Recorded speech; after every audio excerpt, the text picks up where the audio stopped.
আচ্ছা, আমাদের চারপাশের এই যে এত সব গ্যাজেট, এগুলো ঠিক কিভাবে কাজ করে কখনো ভেবে দেখেছেন? এর পেছনের আসল জাদুটা কিন্তু লুকিয়ে আছে কিছু মূল উপাদানের মধ্যে। আর আজ আমরা ঠিক সেই ব্যাপারটাই সহজ করে বুঝব। এগুলোকে বলে সার্কিট প্যারামিটার্স। তো চলুন দেখে নিই আজকে আমরা কি বিষয় নিয়ে কথা বলবো। আমরা একদম শুরু থেকে মানে ডিসি কারেন্ট কি সেখান থেকে শুরু করে ধীরে ধীরে দেখব এই প্যারামিটারগুলো আসলে কি আর একটা সার্কিটে এরা কিভাবে একসাথে কাজ করে। আচ্ছা, যে কোনো কিছু বুঝতে গেলে একদম গোড়া থেকে শুরু করাটাই কিন্তু সবচেয়ে ভালো উপায়। তাই সার্কিট প্যারামিটার সমঝনে আগে আমাদের জানতে হবে বিদ্যুৎ প্রবাহের সবচেয়ে সহজ রূপটা নিয়ে। এটাই হলো ডিরেক্ট কারেন্ট, বা আমরা যাকে সংক্ষেপে বলি ডিসি। ব্যাপারটা অনেকটা এমন, ভাবুন তো একটা শান্ত নদী যেটা সবসময় একই দিকে বয়ে যাচ্ছে, কোনো দিক বদল নেই। ঠিক এই জিনিসটাই ঘটে আমাদের ব্যাটারি বা সোলার প্যানেলের ভেতরে। বেশ, ডিসি কারেন্ট তো বোঝা গেল, কিন্তু প্রশ্ন হলো এই যে কারেন্ট বইছে এটাকে নিয়ন্ত্রণ করে কে? মানে এর গতিপথ, এর পরিমাণ, এগুলো কে ঠিক করে দেয়? এখানেই আসছে আমাদের আজকের মূল আলোচনার বিষয়, সার্কিট প্যারামিটার্স। চলুন দেখি জিনিসটা আসলে কি। সার্কিট প্যারামিটারকে সবচেয়ে সহজে বুঝতে হলে এটাকে রাস্তার ট্রাফিক আইনের সাথে তুলনা করা যেতে পারে। ভাবুন, রাস্তায় যেমন সিগন্যাল বা স্পিড ব্রেকার ঠিক করে দেয় গাড়ি কত জোরে যাবে বা কোথায় থামবে, ঠিক তেমনি এই প্যারামিটারগুলো একটা সার্কিটের ভেতরে কারেন্টের প্রবাহ নিয়ন্ত্রণ করে। তো এই নিয়ন্ত্রণের গল্পে আমাদের মেন প্লেয়ার কিন্তু তিনজন। চলুন এই তিন প্রধান নিয়ন্ত্রকের সাথে পরিচয় করা যাক। এই তিনজনের নাম হল রেজিস্ট্যান্স, ইন্ডাকট্যান্স আর ক্যাপাসিট্যান্স।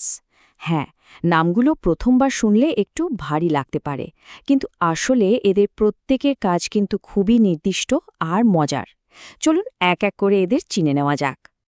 তো চলুন এবার আমাদের এই তিন মূল নিয়ন্ত্রকের সাথে একটু বিস্তারিতভাবে পরিচিত হই।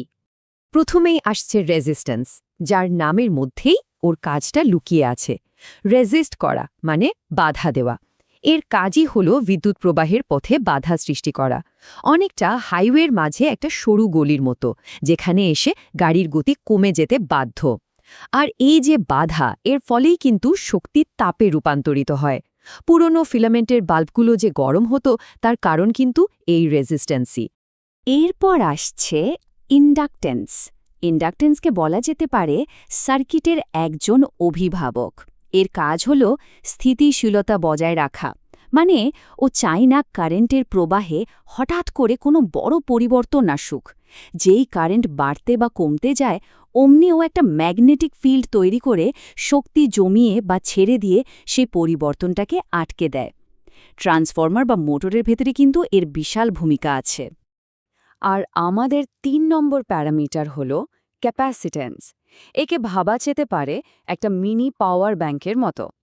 এর কাজ হল বৈদ্যুতিক চার্জ বা শক্তিকে কিছুক্ষণের জন্য জমিয়ে রাখা, আর যখন দরকার এক ঝটকায় সে শক্তি ছেড়ে দেওয়া। ক্যামেরার ফ্ল্যাশটা যখন জ্বলে ওঠে, ভাববেন ওটার পেছনে কিন্তু এই ক্যাপাসিট্যান্সেরই কারসাজি। তো আমরা রেজিস্ট্যান্স, ইন্ডাকট্যান্স আর ক্যাপাসিট্যান্সকে আলাদা আলাদা করে তো চিনলাম। একজন বাধা দেয়, একজন স্থিতিশীলতা রাখে, আর একজন শক্তি জমায়। কিন্তু আসল মজাটা তো তখন যখন এরা একটা টিমের মতো একসাথে কাজ করে। চলুন দেখি একটা সার্কিটে এরা একসাথে কি করে। এই চার্টটা একবার দেখুন, পুরো ব্যাপারটা এক নজরে পরিষ্কার হয়ে যাবে। রেজিস্ট্যান্স কি করছে? ও শক্তিকে তাপ হিসেবে নষ্ট করে দিচ্ছে, মানে ও হলো খরচকারী। আর ইন্ডাকট্যান্স আর ক্যাপাসিট্যান্স, ওরা শক্তির সঞ্চয় করছে, একজন ম্যাগনেটিক ফিল্ডে আরেকজন ইলেকট্রিক ফিল্ডে। এই তিনজনের মধ্যে শক্তি খরচ করা আর জমানোর যে দারুণ বোঝাপড়া, তার ওপরেই কিন্তু একটা সার্কিটের পারফরম্যান্স নির্ভর করে। আর এই ডায়াগ্রামে দেখুন আমাদের তিন বন্ধু রেজিস্টার, ইন্ডাক্টর আর ক্যাপাসিটর একসাথে কাজে নেমে পড়েছে।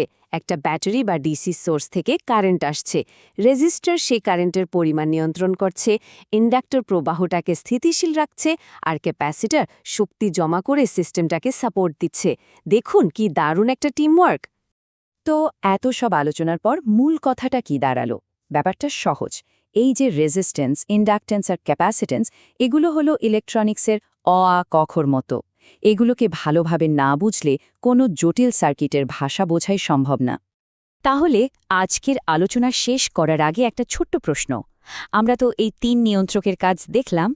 এখন যদি খুব সহজ করে কাউকে বোঝাতে হয় যে সার্কিট প্যারামিটার জিনিসটা কি, তাহলে কিভাবে বলা যেতে পারে? উত্তরটা নিজের মতো করে একবার গুছিয়ে ভাবুন। দেখবেন পুরো বিষয়টা আরও পরিষ্কার হয়ে গেছে। পরের বার দেখা হবে নতুন কোনো টপিক নিয়ে।